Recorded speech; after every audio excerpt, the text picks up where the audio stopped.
Okay, before we get into the podcast this week, I just want to thank our sponsor for the month, Triptych Press. Our buddies over at Triptych Press specialize in getting new businesses up and running, as well as keeping old businesses running. They provide design services, including logos and branding, websites, and e-commerce shops. They'll design and print all your brochures, mailers, banners, and posters. Whether you're just starting out or your business needs a makeover, visit www.triptychpress.com for all your design, online, and printing needs.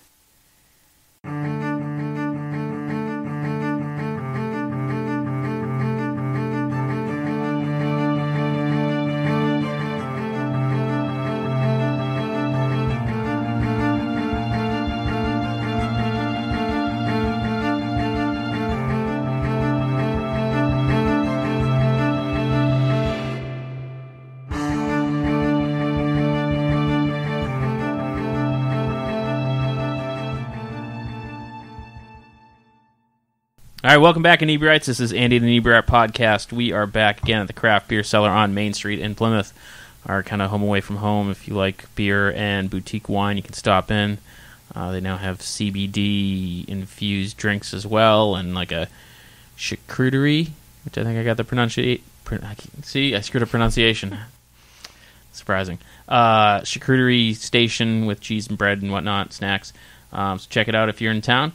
And today's guest I met quite a few years ago. A long time ago. Yeah. And we've just been kind of like peripherally, in the Plymouth scene. And so Gretchen Almy. Almy? Is that the correct Almy, name? yeah. Almy. That's right. It's probably the first name in like 140 episodes that I've ever gotten correct.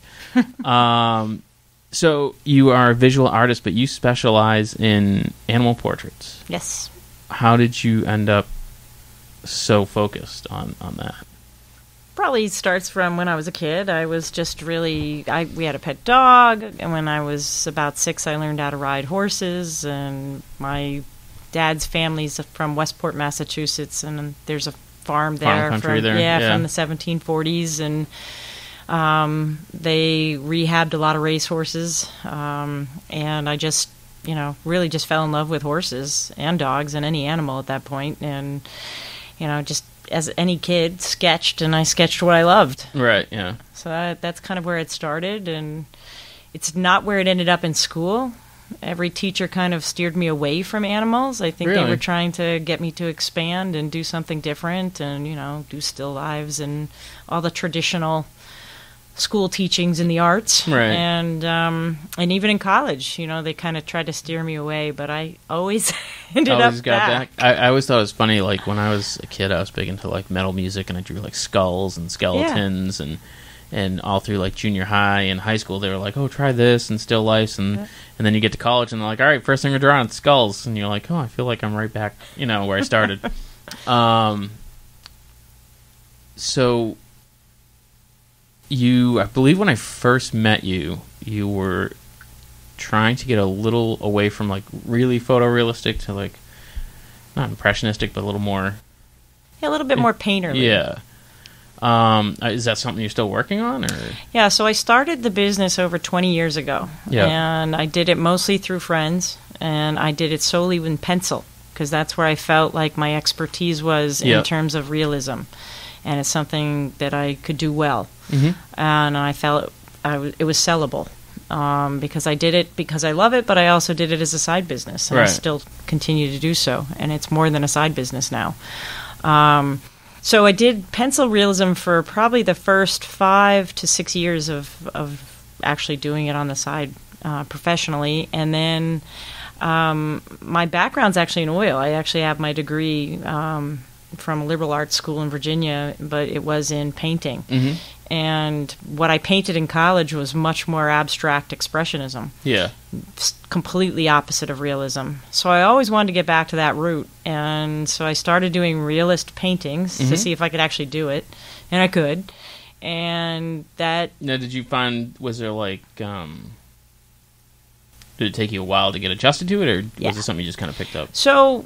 It did because I wanted to paint loose. Yeah. And so because it was still about being a business, I pursued what I thought my clients wanted, which was realism.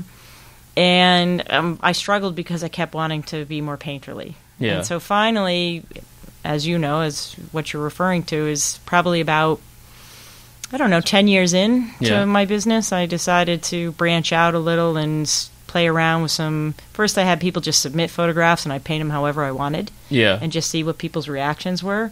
And I started to get really positive feedback. So now I do 2 lines. I do a photorealistic line in pencil and oil, and then I do one in sketches and painterly oils. And then now I'm doing a lot more of my own original work that is not commission-based at all. But still animal? Still animal. The horse is the muse. Definitely not the dog, just the horse right now. Yeah. And it's pushing the horse to abstraction. That's my goal. Oh, okay. You haven't seen too much of that work No, yet. I haven't seen any of that. Yeah, that's what I'm working at. So why did you decide to... Are you just kind of getting tired of the photorealistic thing? Or? It's what I always wanted to do. Yeah. But in terms of a business, I thought that best to go with what I knew my friends wanted and would purchase, and in terms of saleable goods. Yeah. Being in the equestrian world my whole life, very traditional kind of environment. Yeah. Traditional sport, very old sport. Everybody who seemed to do artwork for that industry focused on photorealism portraits of their horses and dogs. So I thought, as a business, that's probably the way to go. And in hindsight, I kind of regret maybe not developing my own style earlier on and seeing if that would have been enough to sustain my business by creating my own style. So instead of making that my number one goal now is to go back to my roots of abstract expressionism and just keep pushing the envelope and see where it takes me. And I'd love to get a body of work together to show it just of that work that's completely separate and very different than what I've been doing for the past 20 years. And you have a studio over in the old Waterworks building here in Plymouth. I do. And there's some amazing artists in there. Yes. Do you find inspiration from, talking, collaborating with them? Or? Absolutely. That's actually why I was looking for a space. I used to work out of my house, and I was looking for a collaborative environment where there were other artists that I could talk to and get feedback from. And it's interesting because they're all fairly abstract. They are the artists that are in that building. And I don't... is it Sue in the back? Yep. And she's very abstract. Susan, very, and so's Linda. Yeah. And even Judy. Yeah. She's...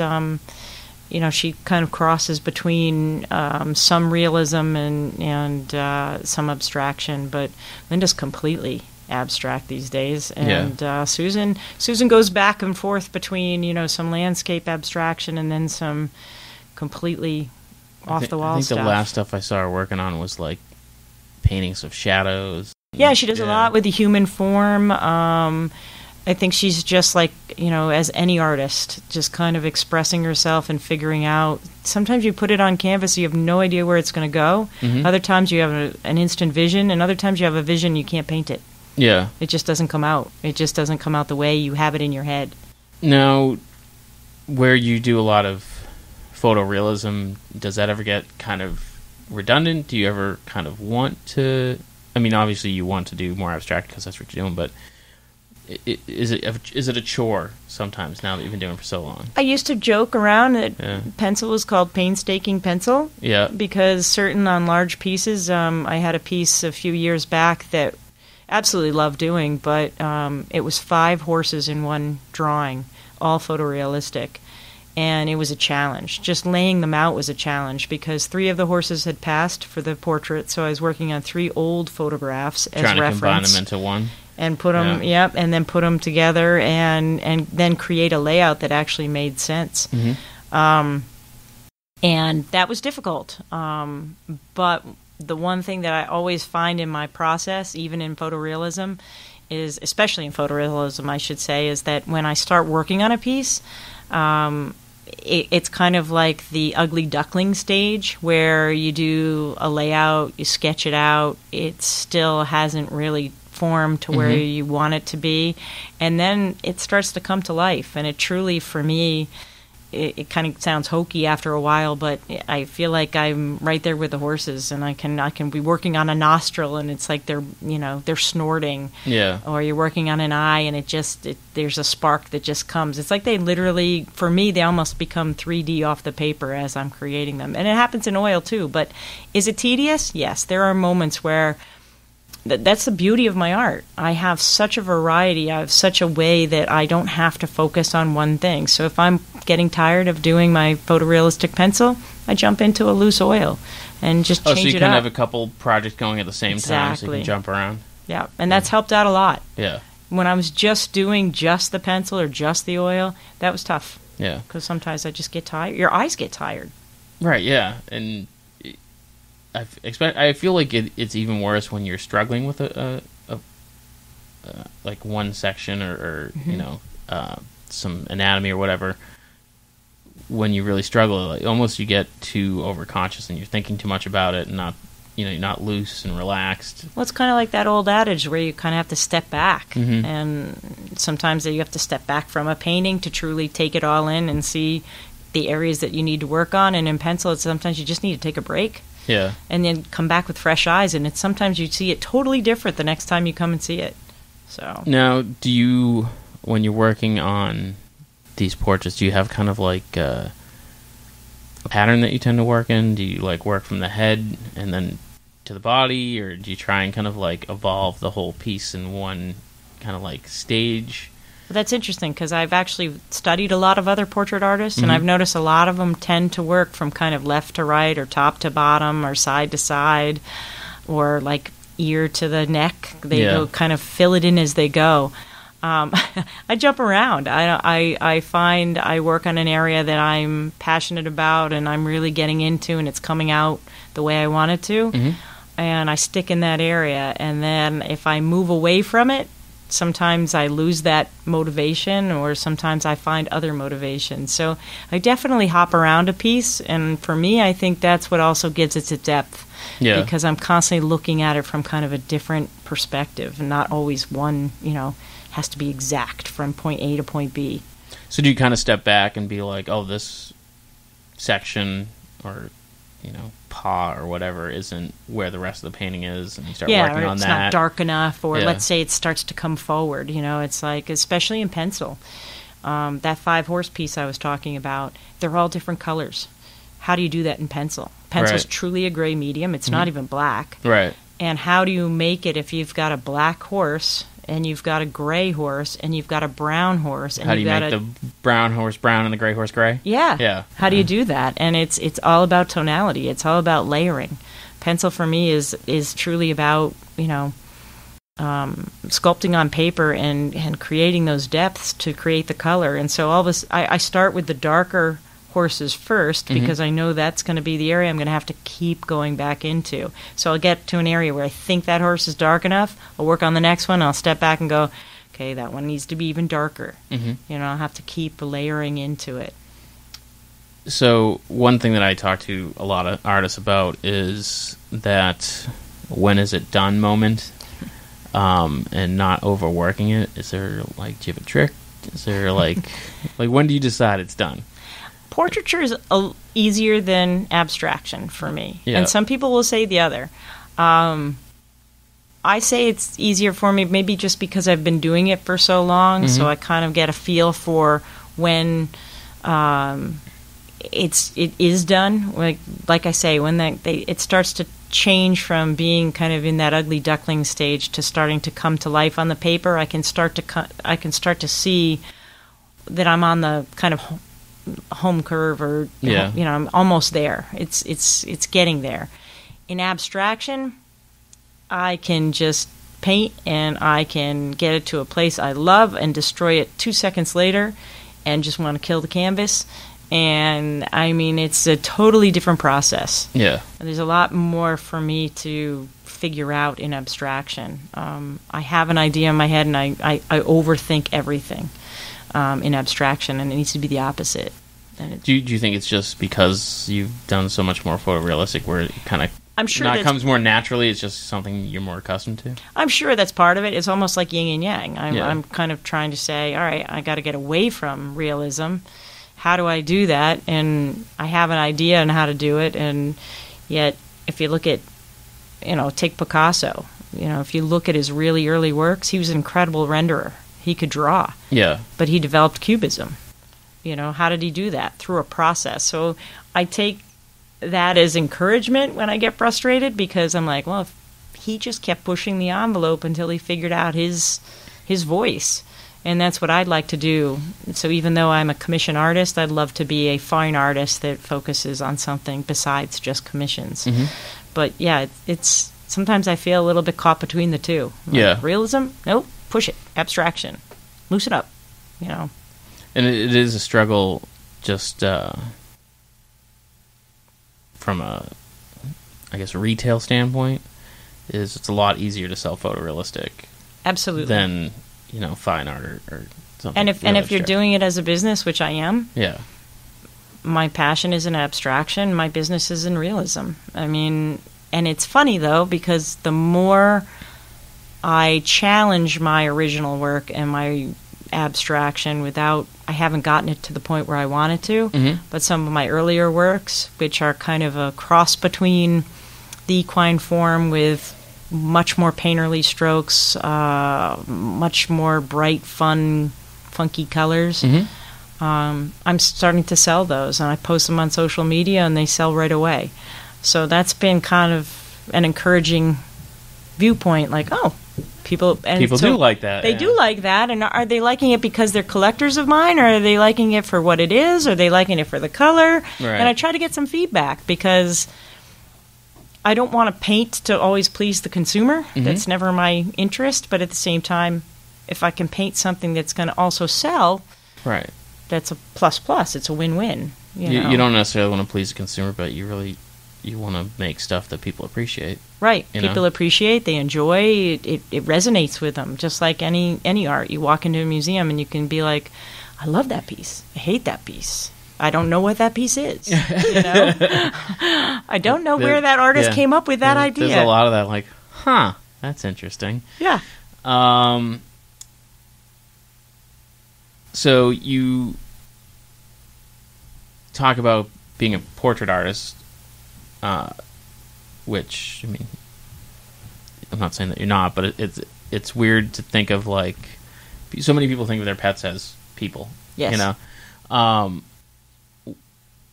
Is it easier or more difficult to get a likeness from a pet than it is a person? Because I know getting you can draw something that looks human, but to make it look like a specific human is really difficult, because you have to figure out what makes that person looks like that person. Is it easier with a horse or a dog? Or I think it's relative to the artist. I've seen a lot of artists who will do pet portraits who have a technique from an artistic perspective, but maybe not necessarily an animal person. And therefore, I feel that some of those pieces of work that I've seen by certain artists I've seen fall flat and lose that kind of spirit of the animal, per se. So being an animal person, since I was born, I mean, I gravitate to animals more than I gravitate towards people. Sorry, but it's true. I get it. I find it more of a natural knack to create portraits of animals and be able to capture that spirit. I find it innate. It's just something that, to me, I just can look at an eye and know if it's wrong. Yeah. In terms of my rendering, is it not quite there? If I look at a person, so when I first started doing this, I had people say, "Oh, can you draw my daughter with her pony?" And I'd say, I just do horses, or dogs. I do not do people. And the reason for that is I had somebody come to me and say, okay, well, if I do this, it was an adult amateur rider, so somebody probably in their 30s and with a beautiful horse, and she was beautiful, and she was like, can you make me look like I'm 20 pounds lighter? And I was like, oh, no, this is not a road I want to ever go down. Right. Because we're our own worst critics. Yeah. So to have to go down that road, the pressure was too much. I didn't want that. I didn't want my business to become something I didn't still love. And I still do love what I do. Some people say, oh, if you turn art into a business, you're not going to enjoy it anymore. That's not true for me. Yeah. I enjoy every piece I work on. Yes, there's times where it's frustrating and irritating and whatever, but in general, like if going back to your question, yes, animals come much easier for me than people. But I'm doing a lot more people, ironically.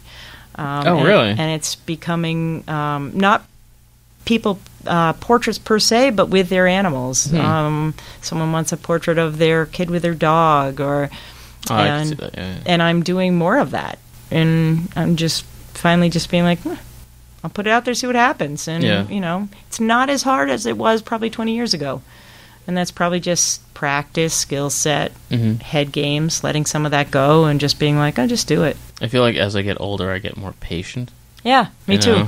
And it was always like this rush or this need to, be as good as this person or work as quickly as... Yeah, and now I'm just like, now I just want to do something that I feel like I am happy with. And I'd say about 60% of the time I'm happy with stuff. Yeah, I wouldn't say I'm 100% happy either. Yeah. There's plenty of times where I'll get to a point where I'll be like, okay, this is as good as I can make it. Yeah. There's not, like, and it can come down to as simple as, I used to be so ridiculously particular, like, I'd have to go photograph the animal. I'd have to work for my own photos. I'd have to do everything. Because what I liked about that, especially in horses and in dogs, I love to see the interaction between the owner and the animal and capture that on the camera, because there's a relationship that's going on between the owner and the animal that the owner's going to see. So when they pick that image that they want to have drawn or painted, they're picking one that speaks to them, resonates with them, and says something like that. Oh, that's exactly that look he gives me, or that's that cute face he makes, or that cute inquisitive curl, or whatever. And to me, that was really important. Still is important, but in today's world, that's really difficult, and it makes business that much harder because you're trying to figure out a way to go drive out to somebody's house or somebody's barn and get the photographs, and is the person going to be there, and how do you get the timing? And I work other jobs to be able to support my art, and there's just only so much time. And I started when you asked me earlier about getting into a little bit looser form. I started my second line, which I call Custom on a Budget. And so people submit their photographs. I no longer, for those pieces, I do not require to go photograph the animals. So in that regard, you never know what you're going to get. You can get a camera phone photo that's incredibly pixelated and low resolution and dark and in shadows, and you can try to say to the customer, basically, your portrait's going to be as good as the photo you submit. Yeah. But the average person doesn't necessarily the artistic process behind that and what that really means. I've had a few people request some commission work, and they're like, oh, I want you to draw some family members, and then you get these 1930s photographs and you're just like, it's not even a close-up picture of the person. So that the face is like 1 by 1. Yeah, you blow it up to like a 5 by 7, and you're like, it's all dots. Yeah, or blur. And then you do your best, and like, well, it doesn't really look like them. I'm like, but it looks like the picture you sent me. I don't, it's really tough to do some stuff like that. So that's why I try to steer away from some of it, and that's why even in my Custom My Budget line, it's called Custom on a Budget for a reason. It's smaller. It's a sketch or a painterly painting, so it's not about photorealism. It's about a rendering. Yeah. It's about getting an idea of what it is you're submitting, because I don't want to work that small in photorealism, for one thing. And I do, if it's going to be to the quality that I've been doing my photorealistic pieces, I need to have the type of image I need to work from. I need to be able to see the detail. I pride myself on pulling out every little nuance about that animal. Which way they're, if they have a cowlick, which way their mane falls to, which way, if they've clipped their ears, if they have long whiskers, if they have a funny marking, if they have an indentation in their muscle, if their jaw is different, if they droop their lip a little bit. All these things matter to, I described it to someone one day. They said, well, don't you just make every eye or nose the same? I mean, it's just a black lab. And I'm like, I'll show you. So I pulled out 2 drawings of black labs I did. Yeah. One's much more of a old English, thick, big-bodied lab with a big box head, and he looks like he should just be sitting in a sofa smoking a cigar. Yep. And then another is of this little American lab who's smaller, a little bit leaner, smaller head. It's got a stick in its mouth like, fetch, fetch, fetch. I just want to play. Let's play. Right. And I was like, here are 2 purebred labs. There's nothing alike in these 2 personalities. And I said, that's what it's about. It's really trying to capture something that's about, it's not a breed. Mm-hmm. It's about Joey, your pet. Yeah. It's not, and that's, I think that's what's helped with my success, is that I've had a lot of people, say to me that you've truly captured my animal. And that has to be easier to kind of capture that personality when you meet it in person, opposed to just a cell phone picture or whatever. Yep. Do you find, is there like a specific size that you like to work in? Because I tend to do a lot of sketching in smaller sketchbooks just because they're portable and easy to get around. Of course. And then because, my infinite wisdom, I left my sketchbook at work the other day and had to kind of run home and just grab a sketchbook that was laying around. It was much bigger, and I hadn't worked in that size in ages, and it was kind of like refreshing, and I felt like I was able to do a lot more of what I wanted to do. So now I'm thinking maybe I should do more of that. But I think you're onto something, though. I mean, if you think back to art school or any art teacher you've ever had, what's one of the first things they tell you to do to free up is to go bigger. Yeah. I did a project with I did a thing in college at the Vermont Studio School, and it was just like a week-long thing over Christmas break. And I studied with an artist, Hugh O'Donnell, who I think teaches at, or did teach at Mass College of Art. I don't know if he's still there, but he's a well-known English artist, does very large pieces. And all we could use during this week-long session was paper, black oil pastel, turpentine, powdered graphite, and I think just pencil or just graphite sticks, and charcoal sticks. Okay. And that's all we could use.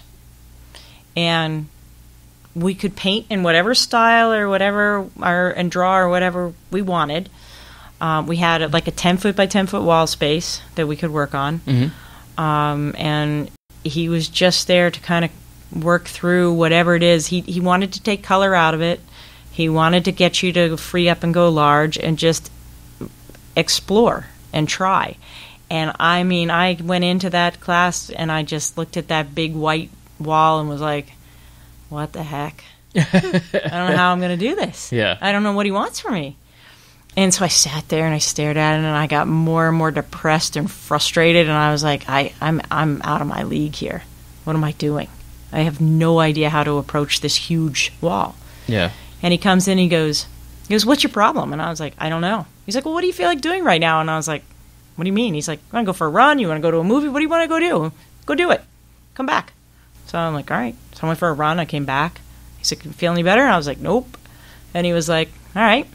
He's like, so what do you want to, what are you going to draw? What are you going to paint? And I was like, well, everybody tells me not to do the horse. He's like, I don't care. Do the horse. He's like, so he starts talking to me about, what does the horse mean to you? And I was like, spirit and energy and beauty and, all the classic things that a horse is. Powerful, yet fragile. They're just amazing athletes, amazing creatures. And he was like, okay. He's like, now go to the local library and go find some inspiration of horses painted throughout history. And so I went over and I got some paintings from the Italian Renaissance, which were over-stylized horses, over-musculatured horses. Yep. I went in and picked up some pieces like from Franz Marc, which are very Asian-influenced horses, very rotund and round with short legs. Yep. And I think I looked at some Brunelleschi's, also very powerful horses. And he's like, great. And then I went a little bit further back, my grandmother had given me a book years ago when I was a kid of a Frederick Remington book, and he's a prominent Western artist. He's also a Western sculptor, and he painted the West and the Western cowboys and the whole scenes that went on. He basically did like a lot of did he work in copper or bronze? Bronze. Yeah. Did a ton of bronze. I know what you're talking about. And he and Charles Russell were like the painters of the American West. Yeah. And what I liked about Remington over Charles is I felt like Remington really kind of captured that spirit, that energy. Yeah. And anyway, so I in this class, Hugh O'Donnell said to me, he's like, all right, well, pick a few of these pieces, and he's like, and then do me a favor. He's like, do a few sketches. I'm like, all right, so I do a few small sketches. Yeah. Okay, answer to your question, long way to get there, but, and then he says to me, and I still look at that big wall, and I just don't even know how to approach it. He's like, go to the grocery store. I'm like, what? He's like, go to the grocery store. Go get some grapes. Okay, bring them back. Okay, so I bring them back. He like puts them down on the table, and he's like, draw them, but draw them like they're a horse. So in other words, everything that you feel towards the horse, try to embody that in your drawings of grapes. And I was like, okay, how the heck do I do it? He's like, just start. And all it did was free you up. Yeah. Because you've got this basic oval shape that you're just repeating, and it's forcing you to, like, you have to use your whole body to get up there on the wall and draw these shapes. And he's like, all right, that's what I wanted to do. I wanted to get you to loosen up. And so then I got out of the grapes, and I started to go take those sketches, and he's like, choose one that you just really like, that resonates with you, and I want you to put it on this wall. And I did, and it was, in the end, it was like 6 pieces of paper, like 10 foot by 8 foot wide, and it was a reproduction of a Remington. And to this day, it was one of my favorite pieces I've ever done. And so, like I say, long answer to your question, I love working large. I would paint 6-foot canvases if I had the space and the time and the money to support it. Yeah.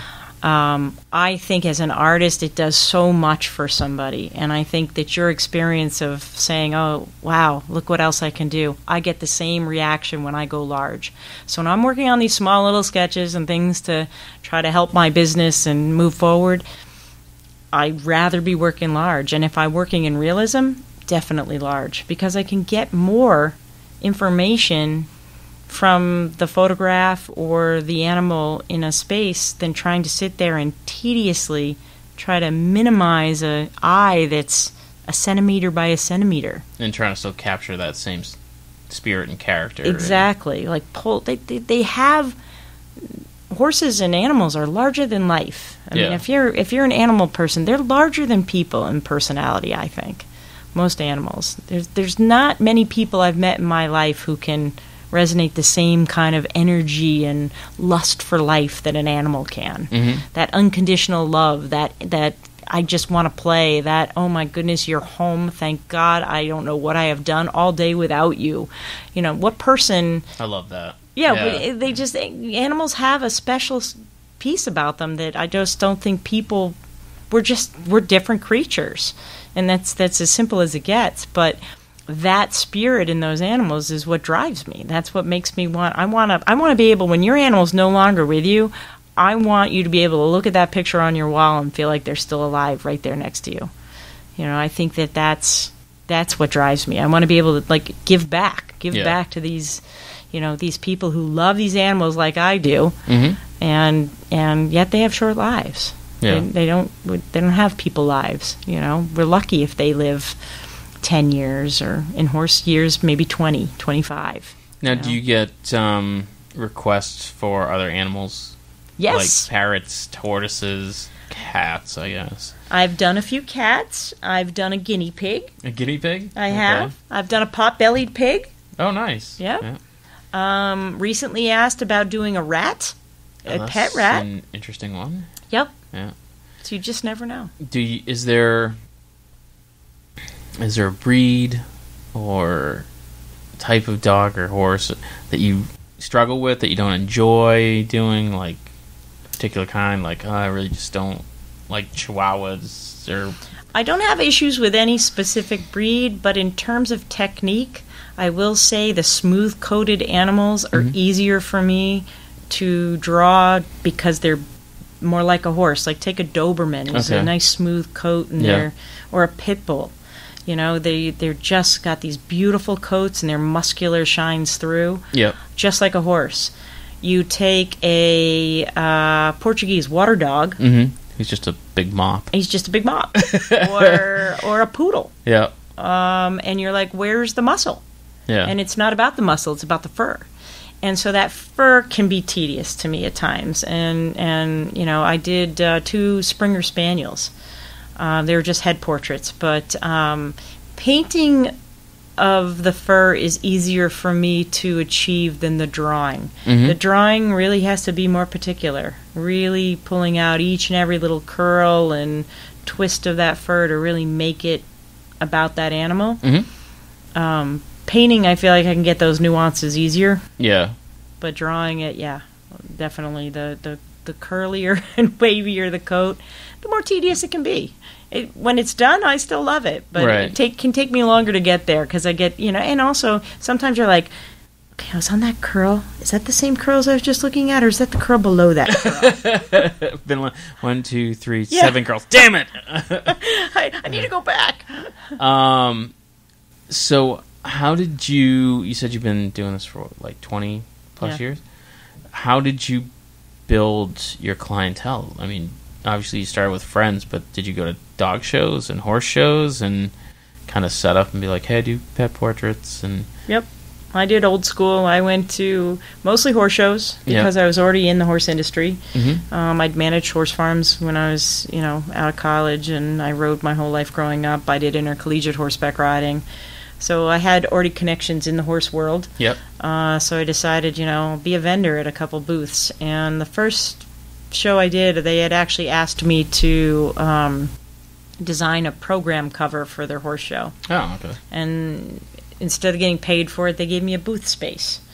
And so it was kind of a bartering situation. I found that happened a lot in the horse show world. And I was like, let's see, because I'm just trying to get my name out there and see what it's all about. And so I did that. And that was the, let's see, I forget what year it was. But it was over 20 years ago. And to this day, I'm still friends with the clients I met at that show. Oh, that's awesome. And they've hired me to do numerous portraits over the years, and I've stayed in touch with them beyond business. One of them was a gentleman who is a big CEO.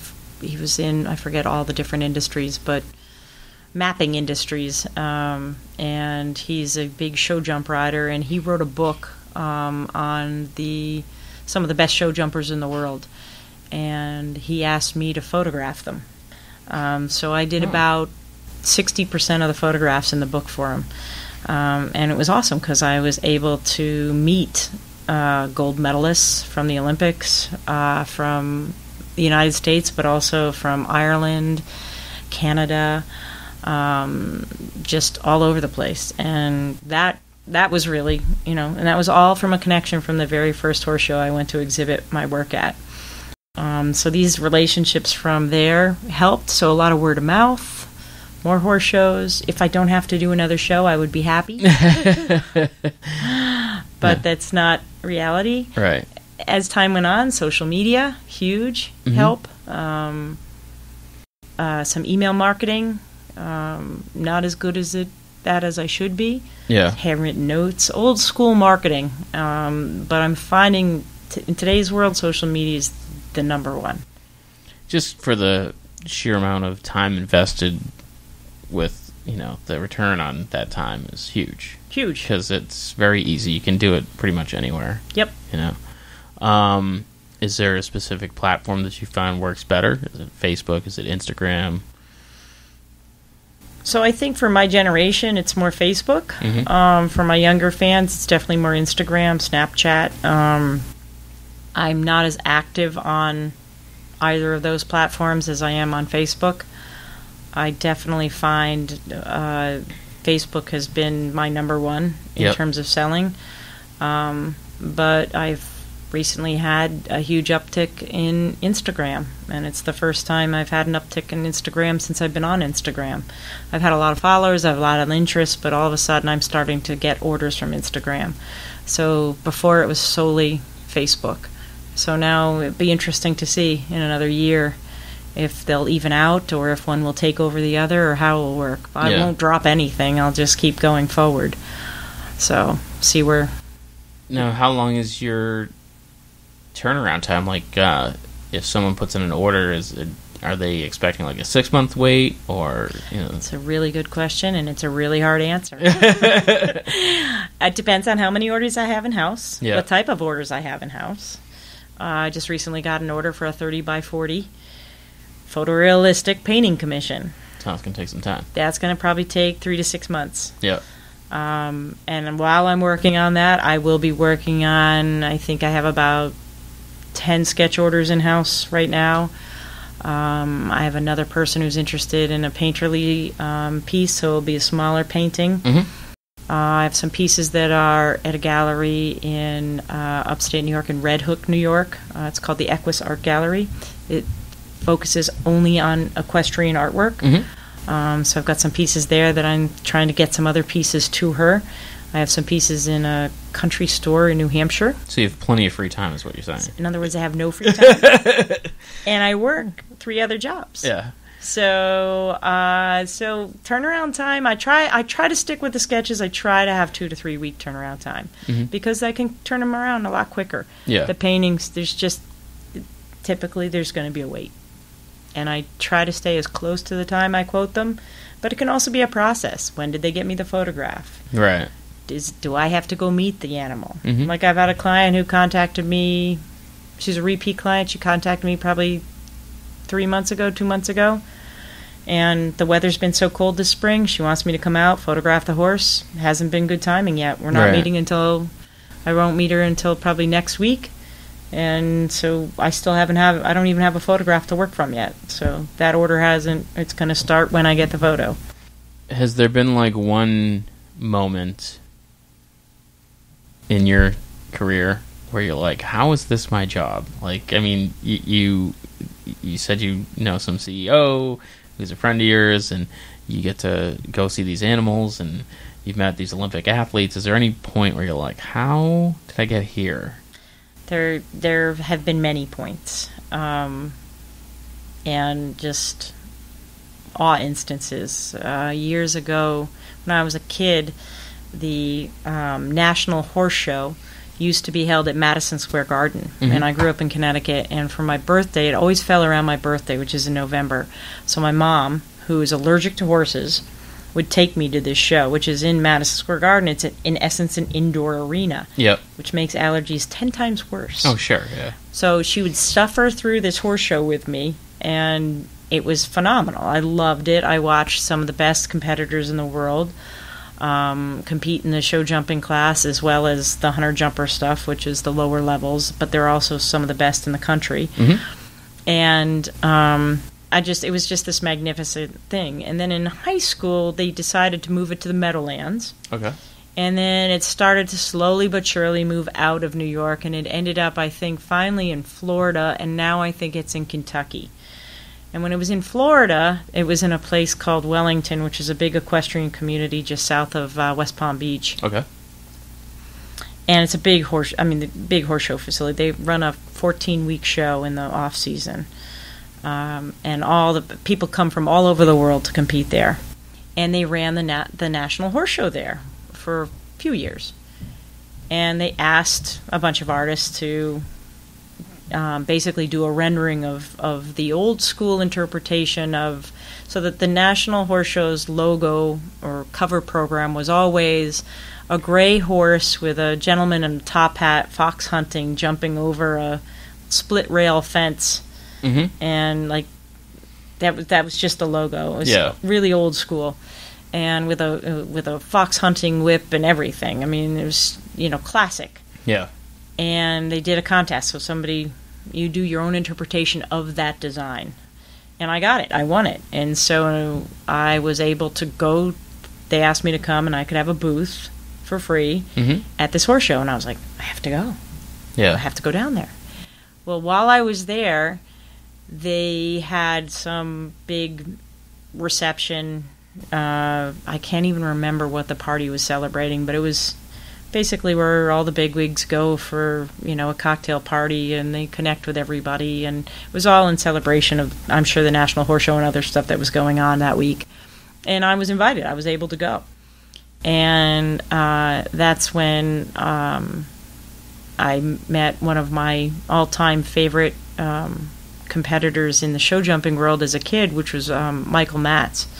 And he then became a top racehorse trainer as well.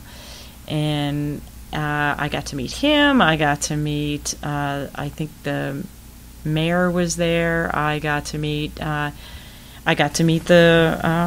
Jacobs family, who are very involved in horses, and the Jacobs are the owners of the Bruins. Oh, yeah. Charlie Jacobs is a big rider, and it was their farm. This big party was going on. Oh, wow. And I was, so that was an awe moment where I was like, here I'm in this, in this world that I love of horses, and amongst some of the most elite in the world of horses. It's kind of like being amongst the Patriots, right? If you want to relate to football, hanging out with Tom Brady.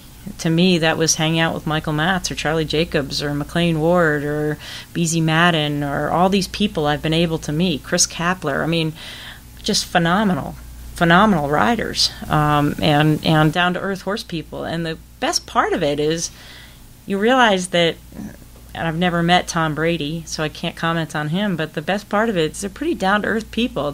All of a sudden you just realize no matter how successful and how wealthy and how much you've achieved in this world, you're still human. Yeah. You're still a person. And so that was kind of that awe moment where I was like, now I'm amongst all these people, and my art got me here, and my love of animals got me here, and yet they're still just people, and it's still just a really cool world, and we're not all as far removed as we think we are. Right. Yeah. So that's awesome. Well, where can our listeners go to see your work, request a commission, that sort of thing? So I have a website, www.galmy, which is Gretchen is the G, Almy is my last name, designs, DESIGNS.com. So galmydesigns.com. I'm also on Facebook. I do have a business page under Gretchen Almy. My Instagram account is hashtag #GAlmyDesigns. I don't know what my Snapchat is. There's probably a link maybe on your website? Yes, there's links on it, on everything. And you can see a little bit of everything. I even have a store. I do have e-commerce off my website. You can order a sketch directly. Getting into the higher end commissions, you have to talk to me, message me, and tell me what it is you're looking for. Yeah, because that's more size and time, and it's not just a And flat sometimes they want more than one animal, or it's truly custom. Yeah. That's awesome. Well, I'm glad we finally had a chance to sit down and talk. Me too. This was great. I really appreciate you having me. We've known each other for a while, and I feel like we've known each other, but I feel like now we know each other. Exactly. Yeah. And we hope to see more horses and dogs and abstract. Yeah, wait till you see the abstract. Yeah, I'm going to have to swing by your studio sometime and check that out. So I'm looking forward to that. Cool. So thanks again. Thank you. Okay, thanks for checking out the podcast. And don't forget to check out our other podcasts on the Inebri-art Podcast Network. There's the Bar Talk. There's Old Colony Cast. There's, of course, the Inebri-art Podcast. And our latest, Retro Redoctopus, a kind of nerd genre podcast that you can check out now, all available on our website at inebri-art.com. And pretty much available everywhere that podcasts are available, on Stitcher, iTunes, Google Play, Apple Podcasts, all those things. And if you don't see it where you're looking, let us know. We'll try to get onto that as well. And you can also email us at inebri-art@yahoo.com with your questions, complaints, and suggestions. And also, if you could take the time to rate and review us on iTunes, that would be phenomenal. That helps us get more exposure and bring more of these great podcasts to your ears. And thanks again for listening.